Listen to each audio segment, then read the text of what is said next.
This could be the last ever shot you see of this room in one of my YouTube videos. Probably not, if I'm being completely honest, but that's kind of my intention for going forwards. And I'll explain why in this video. This video is sponsored by Lumix, and all of the stills that you see in this video were shot with my beloved G9, which is currently shooting this little clip as well. And most of the other footage in the video. So thanks Lumix for making such great cameras, lenses, and for sponsoring these videos. I really appreciate it. Got an email. Right, let me roll this video and explain why I might not be making any videos in here anymore. Welcome everybody to the first episode of Stills and Motion, which, as you might have guessed, is my new cooking show. It's not, it's about photography.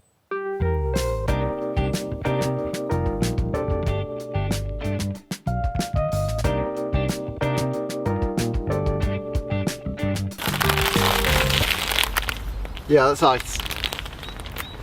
It's probably not the best day for mountain biking actually, this.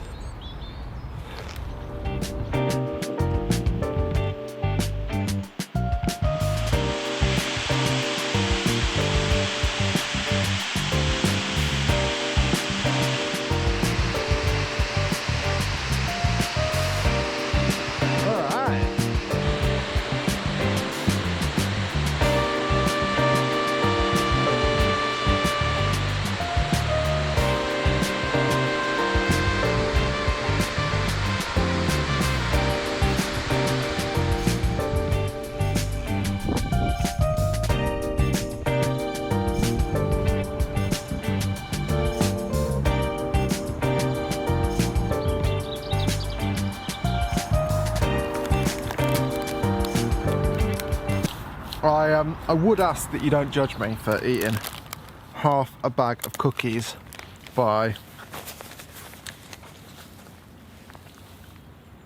9:10. But last time I went on a bike ride and filmed it actually, at the first video I did with my bike, I hit the wall. I didn't take anything with me. I was nowhere near fit enough. And as a consequence, I shan't be doing that again. I shall be taking lots of calories every time I go for a bike ride. It's a win-win.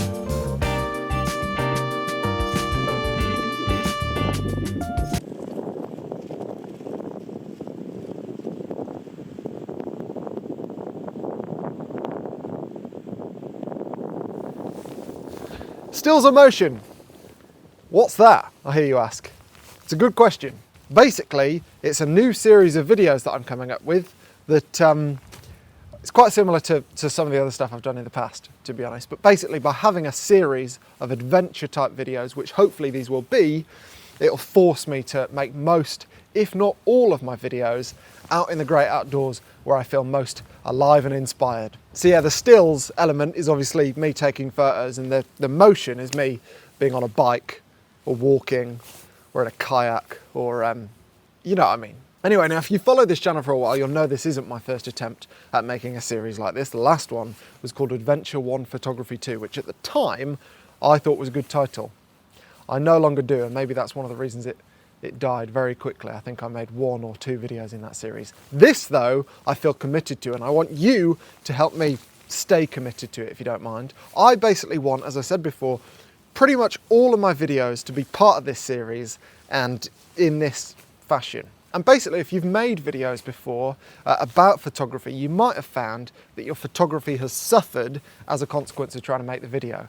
And I think that's just natural. When you're focusing on stills and motion, your stills suffer. And in this series, basically the aim of the game is to try and minimize that effect. So I really want to make these videos, but I also don't want my stills to suffer that much. And therefore, by making the videos in the places where I normally take photos all the time, hopefully the effect of making videos should be minimized.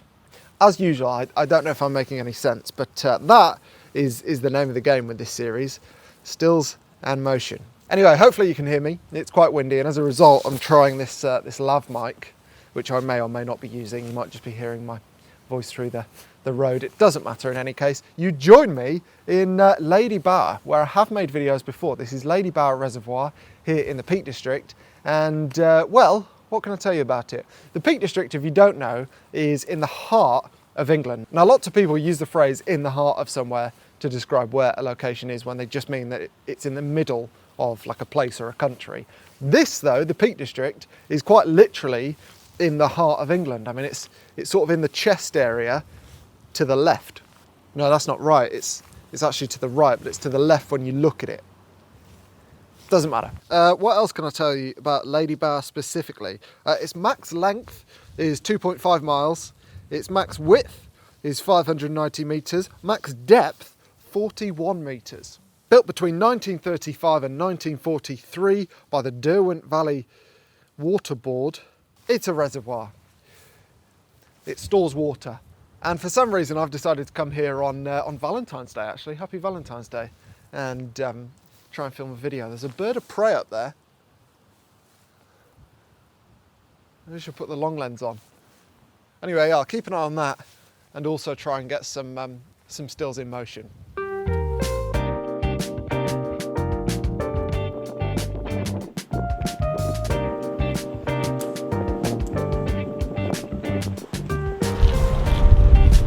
Oh, this is hard. This is really hard.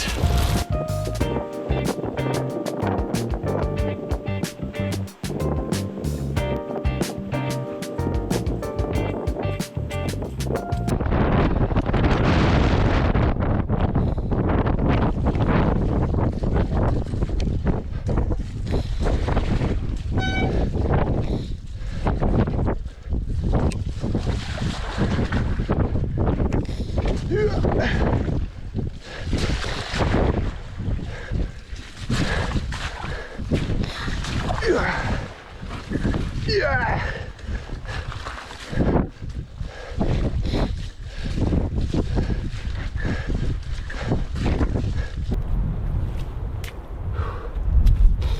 Oh, I just checked the forecast and it's supposed to start snowing in about an hour. That's not great.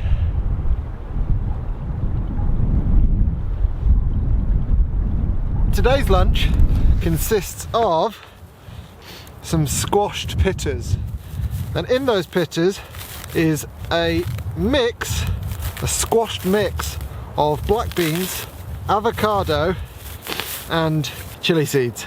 To be honest, I think too many chili seeds, so this might be interesting. I'm trying to eat less processed meat and cheese at the moment, just to see if I feel any better for it. And well, I've had tuna all week, and since I don't want mercury poisoning, I thought I'd better try something else.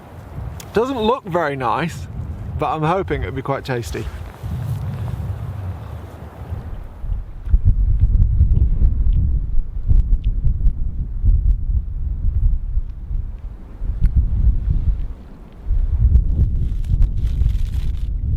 They're all gone. It was an accident.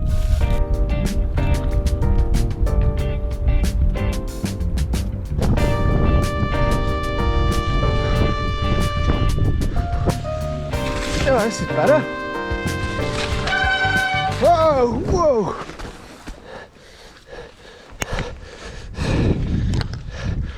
Better, he says.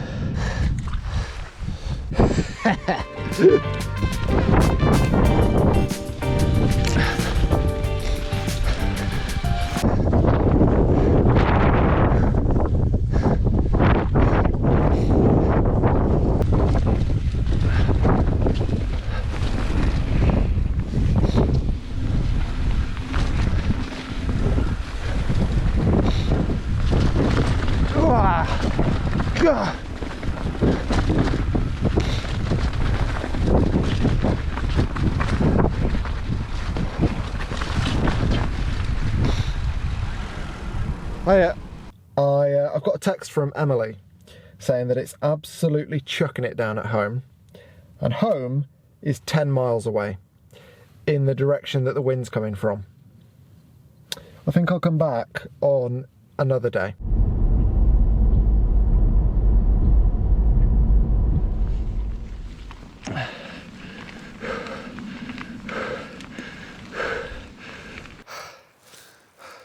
Sorry, you'll have to give me a minute. I think that hill actually nearly killed me.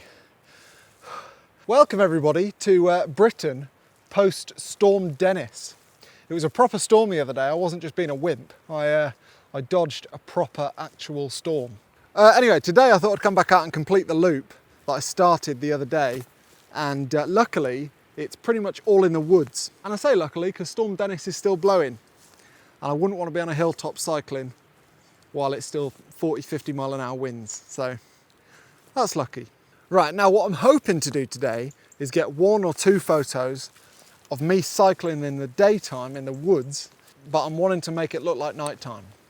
How are you going to do that, James, you ask? Well, it's actually quite simple. Making a daytime photo look like a nighttime photo is really just a question of temperature and exposure. So long as you don't have direct sunlight in your scene. If you've got direct sunlight and harsh shadows and stuff, then obviously it's not going to look like nighttime. But on a nice overcast day like this in kind of moody woodland, you can quite easily sometimes make a daytime photo look like a nighttime photo. It's only 3 hours till sunset, so you might be wondering why I don't just wait till sunset, but I'm scared of the dark. So yeah, I'm going to spend the next little while searching for a decent composition for this shot. On my bike, with lights on the bike, and hopefully it'll look quite cool. We'll see. Right then, after about half an hour of faffing and getting really, really wet feet, I think I've found something that might work. It probably won't be worthwhile, and since I haven't got an assistant here, it's going to take 45 minutes, but never mind, it's worth a try. You've got to try these things. Basically, what I'm thinking is there's a stream here. It's not really, it's a bridle way, but it's a stream at the moment because of the storm. What I'm thinking is that I'm going to put a polarizer on the camera, set it up low in the stream on a tripod. I'm going to have to use a tripod because I need to use the intervalometer because I'm going to be on the bike and therefore can't press the shutter as well. So, tripod in the stream / bridle way with a polarizer on so I don't get too much glare from the daylight in the stream, but I'll still need the reflection of the light in the stream, which is the whole point of putting the camera in the stream. So that's what I'm thinking there. Now there are some considerations to bear in mind when you're taking photos in the daytime that you want to appear as though they're nighttime. The first is that it's worth stopping down a little bit on your lens, because typically all lights look much better when your lens isn't wide open. You may have seen some of the really nice star shapes you get from f/16 when you're taking photos of street lights and stuff, and I want to replicate that a little bit with this light. I mean, not entirely, I'm not going to go all the way to f/16, but I don't want to be wide open because lights just look a bit bleh when you're wide open on your lens. So I'm not going to do that. The other consideration, what's the other consideration? Don't know. But like I said before, exposure is important, and I'm going to expose for the nighttime. So I'm going to really, really heavily underexpose, which means that I don't need to worry about raising the ISO too much because obviously I'm going to be moving and not very fluently because I'll be on my bike and well, as you've seen, I'm not the best mountain bike rider. I'm going to struggle to go in a straight line over these rocks and stuff. So it's important that I have a half decent shutter speed, and that hopefully will enable me to get a sharp shot of me sort of moving on the bike. Also, then what I'm thinking is I'll take some photos just with the light itself kind of towards the camera so that I get a nice light trail through the stream towards the camera, even if I've not captured that in the photo itself, then I can post-process it in. That's the thinking, but I don't want to spend a whole day in Photoshop on this. So I'd like to keep it simple and get as much as I possibly can in as few frames as possible. So yeah, fingers crossed. I imagine I'll overlay the GoPro footage of how this is gone, if it's gone well at all. If not, it'll have been a tremendous waste of time.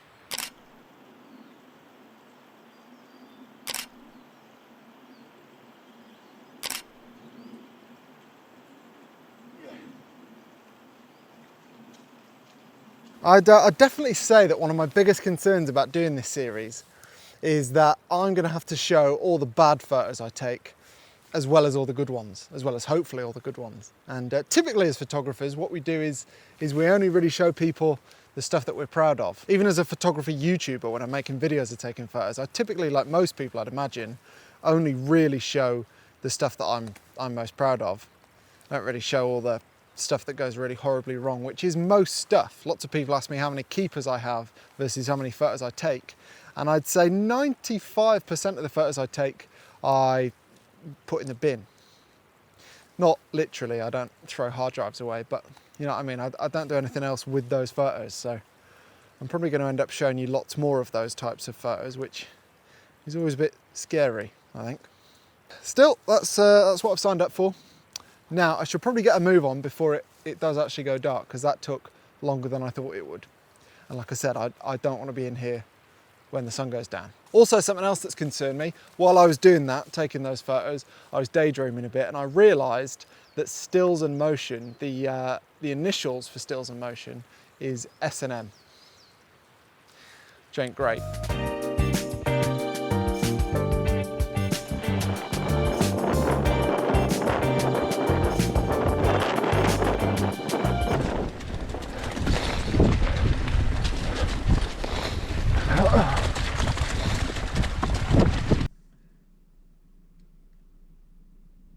I think the fact the initials spell out S&M severely limits merch potential. I mean, would you buy a hat with S&M on it?